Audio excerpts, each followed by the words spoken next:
ये क्या हुआ? नहीं, अगर आपको बाहर मामला कोर्ट कचहरी में निपटाना तो फिर वहां निपटेंगे। फिर कोर्ट कचहरी की बात नहीं होगी यहाँ पे, कोर्ट की बात मत करो यार।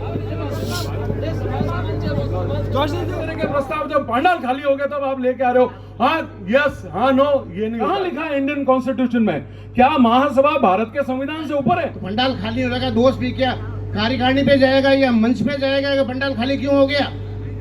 जो लोग बच्चे हैं उनसे विचार विमर्श किया जाता है। अनिल जी, ये सामाजिक संस्था है ना। ये मुद्दा इन्होंने ही रखा है, मैंने थोड़ी रखा है। इस व्यक्ति को 150 मेंबर नहीं बना सकता, उसका आप कार्यकारिणी सदस्य बना परिवर्तन के लिए 3/4 बहुमत होना चाहिए। तो साहब कहाँ है 3/4? गौतम भगवान की। देखिए, आज के इस आयोजन में पिछले 2 दिनों से जिन लोगों ने मेहनत की है उनको बहुत बहुत धन्यवाद। लेकिन जब लगभग पूरा पंडाल खाली हो गया उसके बाद इस तरह के प्रस्ताव रखना और उस प्रस्ताव के ऊपर सहमति और असहमति, किसी की कोई जानकारी नहीं, कोई चर्चा नहीं, कुछ नहीं। 2 चीजों के लिए बिल्कुल क्लियर है कि भाई आपने 100 रुपए में 25 साल में 31,000 मेंबर बनाए। आप अपने कार्यकारिणी सदस्यों के लिए भले कुछ भी रखें, लेकिन आप ये तो तय करो वो कार्यकारिणी सदस्य अपने क्षेत्र में जाकर के 150 मेंबर तो बना के लाए। जिस व्यक्ति को 150 मेंबर नहीं बना सकता उसका आप कार्यकारिणी सदस्य बना रहे हो और नए लोगों के लिए 500 रुपए रख रहे हो। गांव ढाणी जाके देखो, या तो ये कर दो 500 रुपए करो, 400 रुपए सब्सिडी जोशी परिवार देगा, तो लोगों के मेंबर बनाए हम। आप 100 रुपए रखो। गांव ढाणी में जो बच्चे रहते हैं उन लोगों की स्थिति आप भी जानते हैं, हम लोग भी जानते हैं। महासभा आम लोगों से दूर नहीं हो, इसलिए इस शुल्क को वहीं तक सीमित रखें। 100 रुपए अति है। और नहीं तो ये करो, देखो मैं बता रहा हूं आपको, अगर आपको जनता से जुड़ना है तो कि जो बच्चा पैदा हुआ 18 साल का वो स्वतः ही महासभा का मेंबर, या तो ऐसा करो, तब तो आया मजा। और नहीं तो मैं 52 साल का हो गया, मेरा बच्चे को तो कोई इंटरेस्ट ही नहीं है। वो हालांकि 50,000 रुपए दे देगा, लेकिन वो कह रहा महासभा क्या होती है कि वहां जाके ताली थोड़ी बजानी है। तो थोड़ा सा ध्यान रखो। दूसरी चीज, आपने एक विधान में एक परिवर्तन के लिए 3/4 बहुमत होना चाहिए। तो साहब कहाँ है 3/4 बहुमत? 31,000 मेंबर के 3/4 बहुमत कितना होता है? कहाँ है? दूसरा, एक आपने प्रस्ताव पारित किया कि एक समन्वय समिति या जिसको रिडर्सल एजेंसी, वो रिडर्सल एजेंसी व्यक्तिगत जो विवाद है उनको सुलझाए।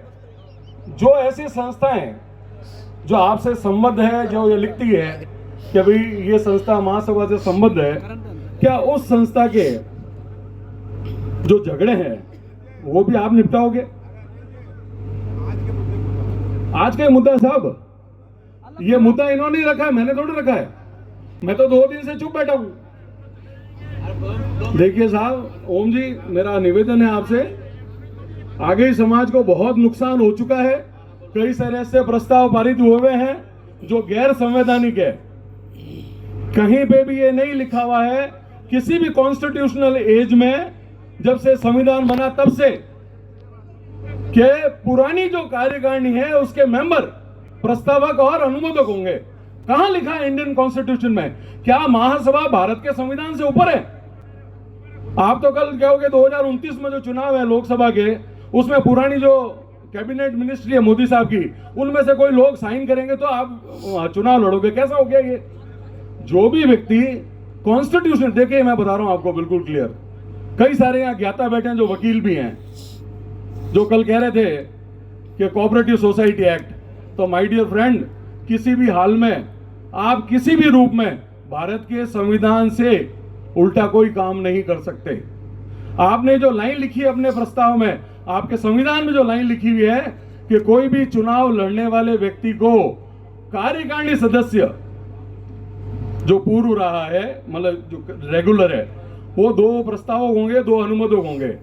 ये कहां लिखा हुआ है? क्या अब ये मामला कोर्ट कचहरी ले जाना है तो मेरे को बता दो। अब सब मामले कोर्ट कचहरी में सलटेंगे, फिर हमको यहाँ आके आम सभा के बीच में बोलने की जरूरत ही नहीं है। फिर हम कॉन्स्टिट्यूशनल लड़ेंगे।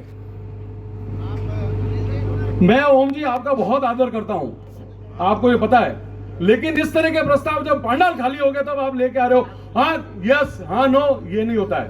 कोई प्रस्ताव अगर होता है तो फिर मेरी बात सुनिए आप। पंडाल खाली हो गया, पंडाल खाली होने का कारण क्या रहा? मान सम्मान सब करते हुए धीरे धीरे लोग अपने गंतव्य को चले गए, तो ये अंत में ही होता है। तो पंडाल खाली होने का दोष भी क्या कार्यकारिणी पे जाएगा या मंच पे जाएगा कि पंडाल खाली क्यों हो गया? जो लोग बचे हैं उनसे विचार विमर्श किया जाता है। अनिल जी, ये सामाजिक संस्था है, ना कि कोई राजनीतिक संस्था है। या सरकार नहीं चला रहे हम लोग समाज चला रहे हैं। समाज के अंदर बदलता रहता है विचार। फालतू की बातें मत करिए आप। नहीं, वो सही है। अगर आप देखिए मेरी बात, अगर आपको प्रस्ताव पारित करना कर लो, कोई दिक्कत नहीं है। 500 रुपए वाला और ये वाला नहीं, मैं बोलूंगा ना, मैं जवाब दूंगा हर चीज का। मैं अपने समाज को हर बात का जवाब मैं दूंगा। नहीं, हमको जवाब चाहिए भी नहीं सर। मैं बता दूं आपको, ये जो पीछे से बैक बाइटिंग होती है हमें पसंद भी नहीं है। ओके डन हो गया। हम बैक बाइटिंग में बिलीव नहीं करते, बिल्कुल सामने। इसका मतलब ये क्या हुआ? नहीं, अगर आपको अब हर मामला कोर्ट कचहरी में निपटाना तो फिर वहां निपटेंगे। फिर आप संस्थाओं हम नहीं खराब नहीं कर रहा हूँ सर। यहाँ पे कोर्ट कचहरी की बात नहीं होगी। यहाँ पे कोर्ट की बात मत करो यार। कृपया शांति बनाए रखें। बोलो भगवान परशुराम की, बोलो महर्षि गौतम भगवान की। आदरणीय जोशी साहब बता जाए, आप बता जाओ, आप बता।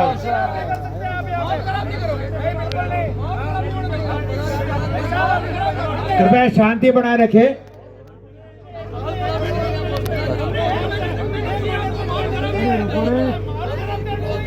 बोलो गौतम जी महाराज की।